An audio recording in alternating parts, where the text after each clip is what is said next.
Welcome back to my channel.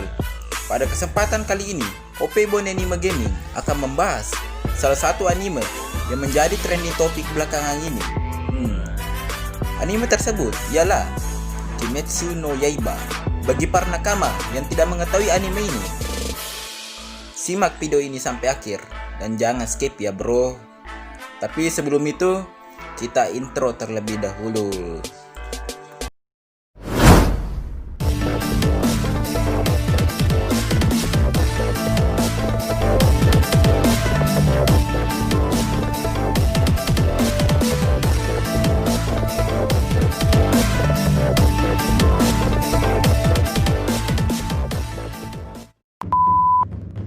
Kimetsu no Yaiba merupakan anime yang menjadi buah bibir pembahasan dari para pecinta anime.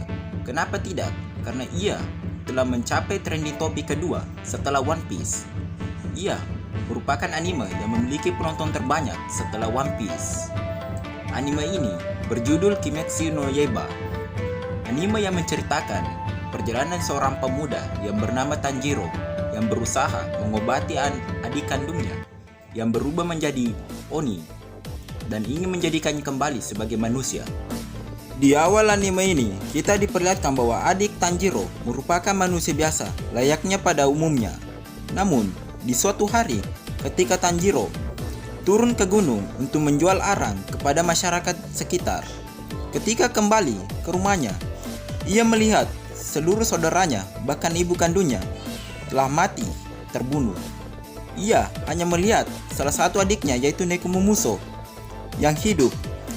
Ia pun langsung mengangkat Nekomamushi dan mencari pertolongan dengan turun kembali ke gunung. Tiba-tiba di perjalanan, adik dari Tanjiro ini berubah menjadi iblis dan menyerang Tanjiro. Tanjiro pun heran, kenapa adiknya bisa berubah menjadi iblis? Dia pun berasumsi bahwa adiknya lah yang membunuh semua keluarganya. Ia pun mengatakan, "Tenanglah, aku akan membuat keadaan jadi semula." Adiknya pun menangis. Tanjiro yang melihat adiknya menjadi iblis, ia tidak membunuh adiknya, melainkan berusaha untuk mengembalikannya menjadi manusia. Tiba-tiba datang seorang laki-laki yang membawa katana. Ia mencoba membunuh adik Tanjiro yang merupakan iblis.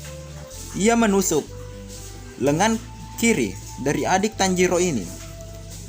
Tanjiro yang melihat hal tersebut, ia tidak terima dan mencoba menyerang pemuda yang menggunakan katana tersebut. Namun alhasil Tanjiro kalah. Hal yang mengejutkan terjadi. Tiba-tiba adik dari Tanjiro ini menyelamatkan Tanjiro dan menyerang seorang yang menggunakan katana tersebut. Seorang yang menggunakan katana tersebut akhirnya mengurungkan niatnya untuk membunuh Oni tersebut karena melihat Oni ini berbeda dengan Oni yang lainnya. Ia tidak memakan manusia. Ketika Tanjiro sadar, ia diperintahkan oleh laki-laki yang menggunakan katana tersebut untuk bertemu dengan seorang yang bernama Otodaki-san. Di perjalanan, saat Tanjiro ingin bertemu dengan Otodaki-san, tiba-tiba ia mendapatkan seorang Oni yang tengah memakan manusia di dalam rumah. Tiba-tiba Oni tersebut melompati dirinya. Namun dengan sigap, Tanjiro dapat melukai Oni tersebut. Namun, hal yang mengejutkan, Oni tersebut dapat sembuh dengan seketika. Tiba-tiba Oni tersebut mencekik Tanjiro. Adik Tanjiro yang melihat kakaknya terdesak, tiba-tiba ia menendang kepala Oni tersebut sehingga harus terlempar dari tubuhnya. Tanjiro yang melihat hal tersebut mengambil pisaunya dan mencoba untuk membunuh Oni tersebut. Namun karena kelembutan hatinya, ia pun mengurungkan niatnya sehingga Oni tersebut harus mati sendirian terkena sinar matahari. Di tengah kejadian tersebut, tiba-tiba orang yang dicari yaitu Otodaki-san tiba-tiba muncul. Ia memerintahkan Tanjiro untuk melindungi adiknya dari sinar matahari karena Oni akan mati ketika terkena sinar matahari, sama halnya dengan Oni yang sebelumnya. Melihat potensi yang ada pada Tanjiro, Otodaki-san melatih Tanjiro dengan kemampuan berpedang yang dimilikinya. Ia memerintahkan Tanjiro untuk lari ke gunung dan turun kembali dan menghindari jebakan-jebakan yang telah dibuat oleh Otodaki-san untuk melatih fisik Tanjiro. Setelah Tanjiro berhasil melewati latihan tahap awal, selanjutnya ia memerintahkan Tanjiro untuk membelah batu. Namun karena kekerasan batu tersebut, Tanjiro tidak mampu memotongnya. Ia pun berlatih selama kurang lebih 1,5 tahun untuk memotong batu tersebut. Namun alhasil, ia masih tidak mampu untuk memotong batu tersebut. Hari demi hari dilalui Tanjiro dengan sangat melelahkan. Tiba-tiba datang seorang yang menggunakan topeng melawan Tanjiro dan mengatakan bahwa Tanjiro adalah orang yang sangat lemah. Ia menyerang Tanjiro bertubi-tubi. Hari demi hari pertempurannya dilalui dan Tanjiro kalah terus-menerus. Sampai pada akhirnya Tanjiro mampu menebas topeng tersebut. Ketika sadar, rupanya yang dia tebas oleh Tanjiro itu merupakan batu tersebut.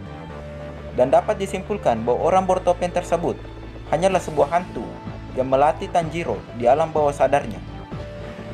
Baik, mungkin sekian pembahasan anime yang menjadi trending topik belakangan ini. Bagi para nakama yang ingin menonton anime secara gratis, kalian dapat mengakses situs Anime Indo, kedua Same Hadaku, dan masih banyak situs lainnya yang dapat Anda browsing di Google. Bagi kalian yang suka channel ini, jangan lupa tekan tombol subscribe dan ikon lonceng agar teman-teman mendapatkan notifikasi dari video terbaru kami. Dan terima kasih.